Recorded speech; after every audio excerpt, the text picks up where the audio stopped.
1962 में युद्ध करके ये पूरा एरिया कब्जा कर लिया और हम लोग बहुत बुरी तरह से हारे। यहाँ भी एक नेहरू की गलती, एक नारा दिया गया था हिंदी चीनी भाई भाई। चाइना जो था ना, ने गद्दारी किया, लगभग 2.5 साल पूरा युद्ध का तैयारी कर। यही वो समय था जब चाइना डिसाइड कर लिया था कि भारत से युद्ध। अमेरिका दबाव बनाया, भारत वहां भी कुछ नहीं कर पाया। चाइना को आ रहा है कि इंडिया जैसे आजाद हुआ ना, तो हमें सबसे बड़ा डर था चीन, क्योंकि देश जब आजाद हुआ था तो सबसे बड़ी कमी थी पैसा ही नहीं था। आर्मी के पास बूट नहीं था, वो पीटी शूज देखते हैं कैनवास के कपड़े का होता है, वो पहनते थे। यार पैसे का बहुत अभाव था और हथियार गोला बारूद भी नहीं था। और इन सब के अलावे जब कोई देश अभी अभी के खड़ा हुआ है और उधर से देख लिया उसने एक आतंकवादी हमला और 1948 में पाकिस्तान से साथ लड़ाई, कोई भी देश जो दूरदर्शी होगा वो यह नहीं चाहेगा कि वो युद्ध लड़े, क्योंकि युद्ध जो होता है आपको बहुत आगे लेके नहीं जाता है, खास करके दो बड़े देश। तो भारत चाहता ही नहीं था युद्ध लड़े अगले 20 सालों तक।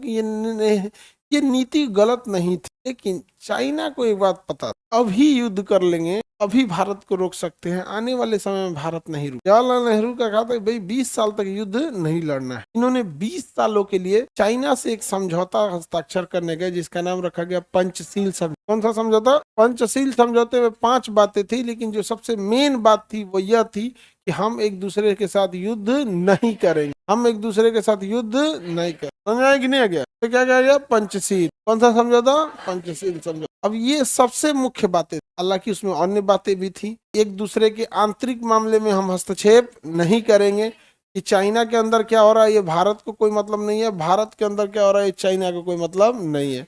ये था पंचशील समझौता। दूसरा, अंतर्राष्ट्रीय लेवल पर एक दूसरे का साथ देंगे, अगर विश्व लेवल पे कुछ हो रहा है तो साथ क्या क्या करेंगे? साथ देंगे। तो पंचशील समझौता किया गया था। नेहरू चाहते थे कि यह समझौता 20 सालों के लिए हो। कितने सालों के लिए हो? 20 सालों के लिए हो। लेकिन चीन था होशियार, उसने कहा कि हम 6 साल तक इसको पहले ट्रायल करके देखेंगे। तो 1954 से 6 साल जोड़ेंगे तो 1960। दूसरा एक और गलती देखिए, यहाँ हमारे ओर से समझौते पर हस्ताक्षर करते हैं जवाहरलाल नेहरू और उधर से चीन के कौन करते हैं? चाउ एन लाई। कौन करते हैं? चाउ एन लाई। ये दोनों ओर से समझौता में हुआ क्या कि 20 साल की जगह उसने 6 साल ही माना। तो पंचशील समझौते में कितनी बातें थी? 5। इसी के तहत एक नारा दिया गया था हिंदी चीनी भाई भाई, हिंदी चीनी भाई भाई। अब यहाँ पर भारत ने तो किया ठीक काम, लेकिन यहाँ चाइना जो था ना, ने गद्दारी किया। चाइना ने क्या किया था? गद्दारी किया। चाइना को पता था कि पंचशील समझौता कितने साल के लिए किया है? 6 साल के लिए हो। अब ये पंचशील समझौता हुआ कब था? 1954। कितने साल के लिए था? कब खत्म हो रहा था? क्योंकि ये कितने साल के लिए था?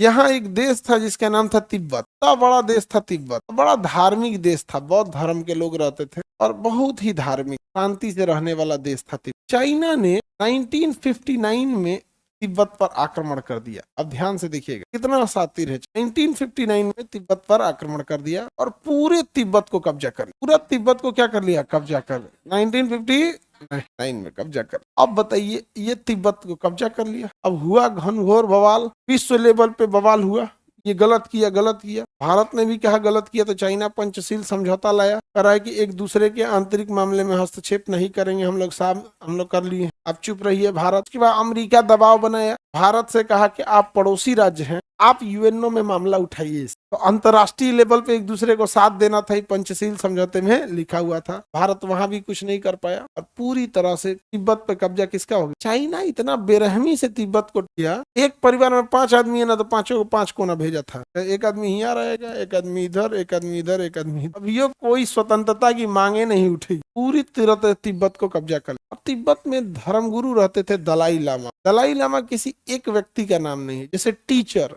किसी एक व्यक्ति का नाम जो होता है, तो जैसे राष्ट्रपति किसी व्यक्ति का नाम। राष्ट्रपति तो बदलते रहते हैं लोग, लेकिन राष्ट्रपति क्या है? पद है। उसी तरह से बौद्ध धर्म में जो सबसे बड़ा धर्म गुरु होता है उसे हम लोग कहते हैं दलाई लामा। क्या कहते हैं? दलाई। तो तिब्बत के दलाई लामा जो बौद्ध धर्म के गुरु थे, वो भागे शरण लेने के लिए। तो भारत मजबूरी में उन्हें शरण दिया, कहा कि ठीक है आ जाइए आप भारत में शरण ले ली। अब देखिए भारत की यहाँ मजबूरी थी, क्योंकि बौद्ध धर्म की शुरुआत कहाँ से हुई थी? अब भारत ही शरण नहीं देगा तो गड़बड़ा जाएगा। अब चाइना कहा कि एक काम करिए, आप उसे शरण मत दीजिए, दलाई लामा को शरण मत दीजिए, वरना इसका अंजाम बहुत बुरा। और यही वो समय था जब चाइना चाइना डिसाइड कर लिया था कि भारत से युद्ध करेगा। चाइना डिसाइड कर लिया क्या करेगा, भारत से युद्ध करेगा, क्योंकि अगले साल पंचशील समझौता समाप्त हो रहा था 1960 में। 1959 में ये सब हो रहा है। जवाहरलाल नेहरू को लगा कि दलाई लामा को रख लेंगे और ये पंचशील समझौता का एक्सटेंशन ले लेंगे। क्या कर लेंगे, एक्सटेंशन ले लेंगे कि हाँ भाई इसे ये बहुत अच्छा समझौता था, इसे 10 साल और आगे बढ़ाया जाए। देने का शरण तो ले लिए। अब चाइना से रिश्ते बिगड़ने लगे।